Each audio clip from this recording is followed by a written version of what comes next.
오늘은 50대 이후 우리 삶에서 정말 중요한 이야기를 나누고 싶습니다. 젊을 때는 많은 사람들과 관계를 맺는 것이 좋다고 생각했죠. 인맥이 넓을수록 아는 사람이 많을수록 좋다고 여겼습니다. 하지만 50대에 접어들면서 깨닫게 되는 것이 있습니다. 관계의 양보다는 질이 훨씬 중요하다는 것이죠. 인생의 후반부로 접어들면서 우리에게 남은 시간과 에너지는 한정적입니다. 그런데 그 소중한 시간과 에너지를 잘못된 관계에 낭비하고 있다면 어떨까요? 오늘은 50대 이후 과감히 끊어야 할 인간관계 유형 3가지에 대해 이야기해 보겠습니다. 혹시 여러분 주변에도 이런 사람들이 있다면 용기를 내서 정리할 필요가 있습니다. 첫 번째로 끊어야 할 관계는 바로 감정 소비형 인간관계입니다. 이런 사람들의 특징을 한번 살펴보겠습니다. 여러분, 이런 경험 있으시죠? 친구나 지인을 만나면 항상 그 사람의 하소연만 들어야 하는 경우 말입니다. 만나자마자 나 요즘 너무 힘들어로 시작해서 두세 시간 내내 자기 이야기만 하는 사람들이 있습니다. 이런 사람들은 당신이 무슨 말을 하려고 해도 그런데 말이야 하면서 다시 자기 이야기로 돌아갑니다. 당신의 고민이나 기쁨, 관심사는 전혀 궁금해하지 않습니다. 오직 자신의 감정을 토해내는 것이 목적인 관계죠. 제가 만난 한 분의 이야기를 들려드리겠습니다. 58세 김모 씨는 20년 넘게 친구와 지내왔는데 그 친구를 만날 때마다 항상 같은 패턴이었다고 합니다. 남편이 이래서 힘들어, 아이들이 저래서 속상해, 시어머니가 어쩌고 저쩌고. 매번 만날 때마다 3시간씩 하소연만 들어야 했죠. 김모 씨가 자신의 이야기를 하려고 하면 그래. 그런데 나는 말이야. 하며 다시 자기 이야기로 돌아왔습니다.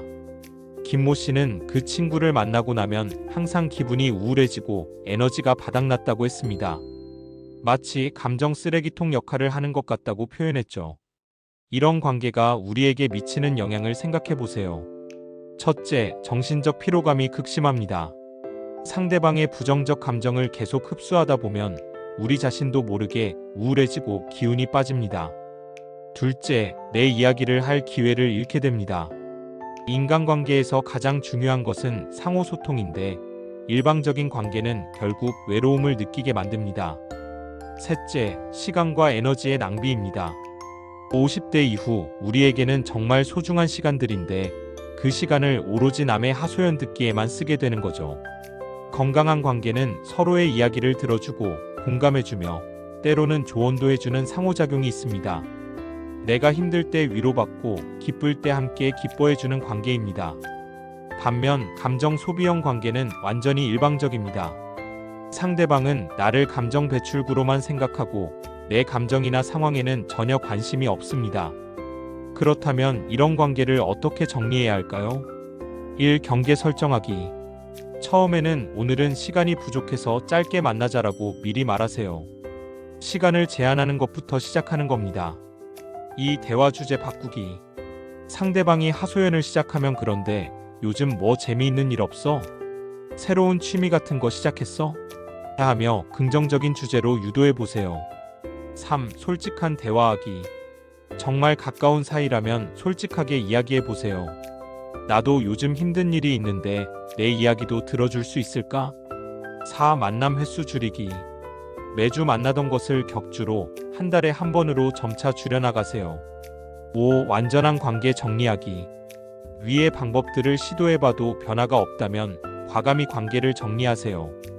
많은 분들이 그래도 오래 알고 지낸 사이인데 라며 죄책감을 느끼십니다. 하지만 생각해보세요. 진정한 우정이라면 서로를 위해 주어야 하는 것 아닌가요? 일방적으로 나만 소모되는 관계라면 그것은 우정이 아닙니다. 나를 감정 쓰레기통으로 쓰는 관계는 과감히 끊어야 합니다. 50대 이후 우리에게는 정말 소중한 사람들과 질 높은 시간을 보내는 것이 훨씬 중요합니다. 두 번째로 끊어야 할 관계는 에너지 착취형 관계입니다. 이런 사람들의 특징을 자세히 살펴보겠습니다. 이런 사람들은 정말 교묘합니다. 필요할 때만 연락하고 부탁할 일이 있을 때만 친근하게 접근합니다. 평소에는 안부 인사 한 번 없다가 뭔가 도움이 필요하면 갑자기 오랜만이야, 안녕? 하며 나타납니다. 특히 이런 패턴을 보이는 사람들이 있습니다. 예를 들면 돈을 빌리려고 할 때만 연락하는 사람, 자신의 일을 대신 해달라고 부탁만 하는 사람, 인맥이나 정보가 필요할 때만 찾는 사람, 내가 먼저 챙기지 않으면 연락이 완전히 끊어지는 사람들입니다. 제가 만난 한 분의 이야기입니다. 55세 박모 씨는 직장 동료였던 사람과 퇴직 후에도 관계를 유지하고 있었습니다. 그런데 그 사람은 이상하게도 자신에게 무언가 부탁할 일이 있을 때만 연락을 했습니다. 아, 박 대리. 오랜만이야. 잘 지내지? 그런데 말이야, 우리 애가 취업 준비 중인데 혹시 내가 아는 회사 중에서 박 대리 미안한데 우리 집 이사하는데 트럭 좀 빌려줄 수 있어? 내가 형님 거 쓸 수 있다고 했잖아. 매번 이런 식이었습니다. 부탁을 들어주고 나면 감사 인사는커녕 다시 연락이 끊어졌습니다. 평소에 박모 씨의 안부를 물어보거나 힘든 일이 있을 때 도움을 주려고 하지도 않았죠. 이런 관계가 우리에게 미치는 영향은 정말 심각합니다. 첫째, 자존감이 떨어집니다. 계속 이용만 당하다 보면 나는 이용당하기 위해 존재하는 사람인가? 라는 생각이 들게 됩니다. 둘째, 진정한 관계에 대한 믿음이 사라집니다.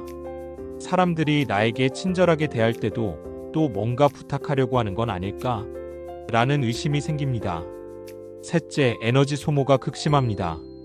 항상 베풀기만 하고 받지 못하는 관계는 정신적, 물리적으로 우리를 지치게 만듭니다.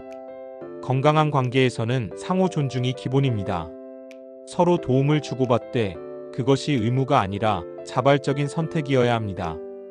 또한 도움을 받았을 때는 진심으로 감사를 표하고 상대방이 어려울 때는 내가 먼저 나서서 도움을 주려고 합니다. 하지만 에너지 착취형 관계에서는 완전히 일방적입니다. 한 사람은 계속 주기만 하고 다른 사람은 받기만 합니다. 그리고 받는 사람은 그것을 당연하게 생각합니다. 여러분들이 겪을 수 있는 사례들과 대처법을 말씀드릴게요. 첫 번째 사례로 돈을 빌리는 사람 대처하는 방법입니다.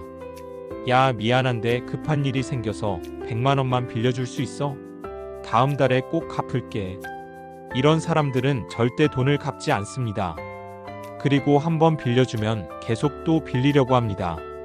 이런 상황에서 대처는 요즘 나도 여유가 없어서 어렵겠다라고 단호하게 거절하세요. 변명이나 구체적인 이유를 대지 마세요. 두 번째 사례로 일을 대신 해달라고 하는 상황에 대해 대처해 보겠습니다. 너는 그런 일 잘하잖아. 나는 잘 모르겠으니까 대신 해줄래? 이런 말을 하는 사람에게는 나도 배워서 하는 거야. 같이 해보자라고 하세요. 대신 해주지 말고 함께 하자고 제안하는 겁니다. 마지막은 인맥을 이용하려는 사례에 대한 대처법입니다. 혹시 내가 아는 사람 중에 변호사 있어? 소개 좀 해줄래? 이때는 내가 아는 사람에게 물어보고 연락할게라고 한 뒤 정중하게 거절하거나 조건을 제시하세요. 50대 이후에는 더욱 확실한 경계 설정이 필요합니다. 1. 거절하는 법 배우기. 안 되라고 말하는 것이 인간관계를 망치는 게 아닙니다. 오히려 건강한 관계를 위해 필요한 것입니다.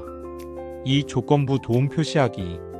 도움을 줄 때는 조건을 명확히 하세요. 이번만 도와주는 거야. 다음에는 내가 나를 도와줘야 해. 3. 감사 표현 요구하기. 도움을 준 후에는 감사 인사를 받는 것이 당연합니다. 그것도 없다면 그 사람과의 관계를 재고해 보세요. 한국 사회에서는 오랜 관계를 정이라고 표현합니다. 하지만 진정한 정은 상호적인 것입니다. 한 사람만 일방적으로 베푸는 것은 정이 아니라 의무입니다.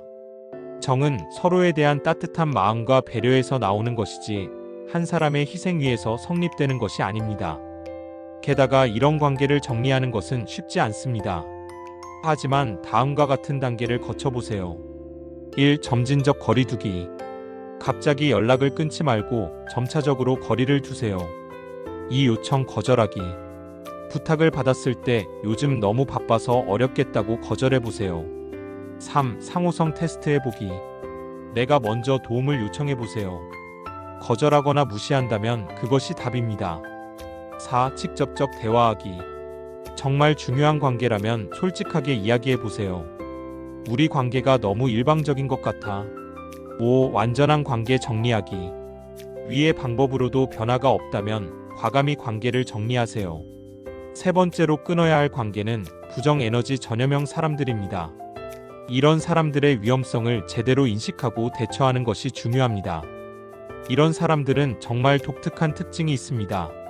어떤 상황에서도 부정적인 면만 찾아냅니다. 날씨가 좋으면 너무 더워서 힘들겠다. 날씨가 나쁘면 이런 날씨에 우울해 죽겠다. 누군가 성공했다는 이야기를 하면 그런 건 다 운이야, 실력이 아니야. 긍정적인 변화를 이야기하면 세상이 어디 그렇게 쉬워? 이런 식으로 모든 대화가 불평, 불만, 비판, 원망으로 가득합니다. 마치 세상 모든 것이 다 잘못되었다고 생각하는 것 같습니다. 실제 제가 이야기 나눴던 한 분의 이야기들 들려드릴게요. 62세 이모 씨는 같은 아파트에 사는 이웃과 자주 만나곤 했습니다. 그런데 그 이웃은 만날 때마다 부정적인 이야기만 했습니다. 요즘 물가가 너무 올라서 살 수가 없어. 우리 아파트 관리비가 또 올랐대. 관리사무소 사람들이 돈을 얼마나 빼먹는지 모르겠어. 옆집 사람들이 너무 시끄러워. 정말 교양 없는 사람들이야. 요즘 젊은 사람들은 버릇이 없어. 인사도 안 하고. 매번 만날 때마다 이런 식이었습니다. 이모 씨는 처음에는 그러게 말이야라며 공감해 주었지만 점점 그 사람을 만나고 나면 기분이 우울해지고 세상이 모두 암울하게 느껴졌다고 했습니다. 부정적인 에너지는 정말 전염성이 강합니다. 심리학에서는 이를 감정 전염이라고 합니다. 우리는 다른 사람의 감정에 무의식적으로 동조하게 되는 경향이 있습니다. 특히 부정적인 감정은 긍정적인 감정보다 더 강한 전염력을 가지고 있습니다. 부정적인 사람과 오래 시간을 보내면 세상을 부정적으로 바라보게 되고 자신의 삶도 부정적으로 평가하게 됩니다. 게다가 새로운 도전에 대한 의욕이 떨어질 수 있으며 우울감과 무력감까지 증가하게 될 수 있습니다. 50대 이후에는 긍정적인 에너지가 그 어느 때보다 중요합니다. 첫째, 건강에 직접적인 영향을 미칩니다. 긍정적인 마음가짐은 면역력을 높이고 스트레스 호르몬을 줄여줍니다. 반대로 부정적인 감정은 각종 질병의 원인이 됩니다. 둘째, 남은 인생을 더 의미 있게 만들어줍니다. 부정적인 생각에 사로잡혀 있으면 좋은 기회들을 놓치게 됩니다. 셋째, 가족과 주변 사람들에게도 긍정적인 영향을 미칩니다. 우리의 에너지는 가족들에게도 전달됩니다.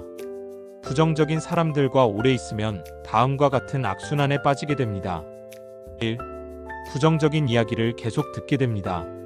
2. 점차 그런 관점에 동조하게 됩니다. 3. 자신도 부정적으로 말하기 시작합니다. 4. 주변에 부정적인 사람들이 더 모이게 됩니다. 5.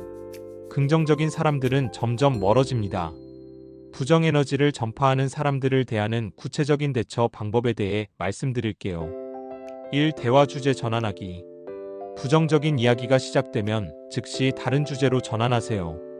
그런데 요즘 뭔가 새로운 취미 생각해 본 적 있어? 날씨가 좋으니까 어디 좀 다녀올까? 이렇게 말씀해 보시는 거예요. 이 긍정적 관점 제시하기. 그래도 이런 좋은 점도 있지 않을까? 다른 방법으로 생각해 보면 어떨까? 라고 긍정적인 관점으로 상황을 바꾸어 말씀해 보세요. 3. 경계 설정하기. 요즘 부정적인 이야기는 좀 피하고 싶어. 밝은 이야기를 해보자.처럼 듣는 여러분이 불편한 감정이 있다는 것을 살짝 표현해 보세요. 4. 만남 시간 제한하기. 만남 시간을 정하거나 만나서 오늘은 30분만 만나자, 커피 한 잔만 하고 가야겠다라고 만남 시간 자체를 줄여보는 거예요. 5. 점진적 관계 정리. 그래도 상대가 변하지 않는 모습을 보인다면 만남 횟수를 줄이고 전화통화 시간을 단축하세요. 부정적인 관계를 정리하는 것과 함께 긍정적인 에너지를 충전하는 방법들을 실천해 보세요. 1. 긍정적인 사람들과 시간을 보내보시는 거예요. 밝고 긍정적인 사람들을 찾아서 만나세요. 어느새 긍정 에너지로 가득 차게 될 거예요. 2. 감사일기를 써보세요. 매일 감사한 일 3가지를 적어보세요.